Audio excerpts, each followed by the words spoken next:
There's still leaves out there. Oh, it's crazy. And Kevin in the snow coat. We have not seen that coat in, I don't know, months. Since last year. That's wild. Yeah. Haven't used that coat this season so far just because we haven't had a first 1-inch snowstorm in Salt Lake. Tomorrow, I think we'll get the first of the season here. So how about Snow Basin? Beautiful shot. This is up on top of John Paul, and you can see that there's snow, but we desperately need more. They've had a nice storm cycle over the last week and a half in the northern mountains. Tonight, tomorrow, we're going to add to that snow. Here's a look at Ensign Peak, looking out over the Salt Lake Valley. Overcast conditions all day, but as we told you, 58 degrees in Salt Lake City today, blowing past the old record of 52.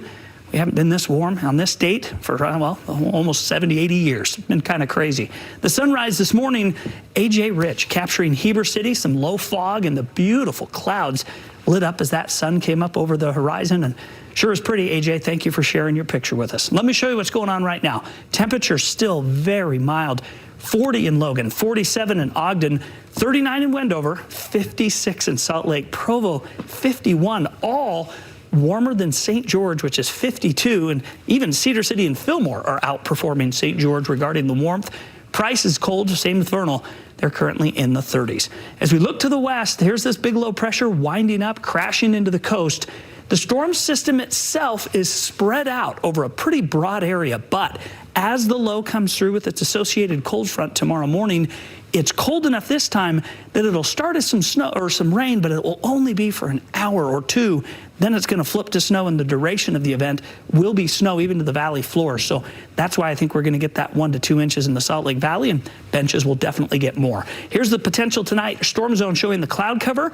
Little rain in the overnight between about 4 and 7 a.m., but by the 7 o'clock time frame, front goes through, cold air has arrived, and then we get about 3 or 4 more hours of snow in the valleys. Mountains continue to get snow through tomorrow night. Now that piece goes east. Look what happens. Sunday, we get another little brush by that clips Bear Lake, northern mountains. Chance for a few little snow flurries there. But even into Monday, another northern piece comes in, and that keeps areas north of Salt Lake City, especially in the mountains, active with snow on both Sunday and Monday. Some additional accumulation for Cherry Peak and up towards Nordic Valley, Snow Basin, Powder Mountain, so pretty cool there.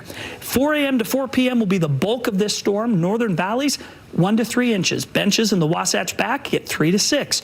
Northern Mountains, 6 to 12. The Cottonwoods, a little enhancement for you, 10 to 20 inches. And the Central Mountains get 5 to 10. That does not include the Southern Mountains.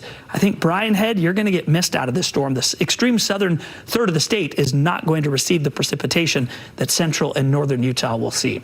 Nephi, scattered snow tomorrow. Manti, Fillmore, the same story.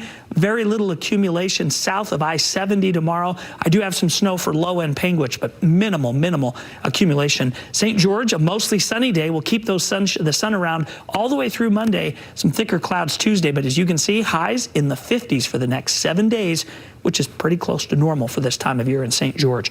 In northern Utah, overnight, it'll stay very mild. In fact, in the 40s until that front gets here between about 4 and 6 a.m.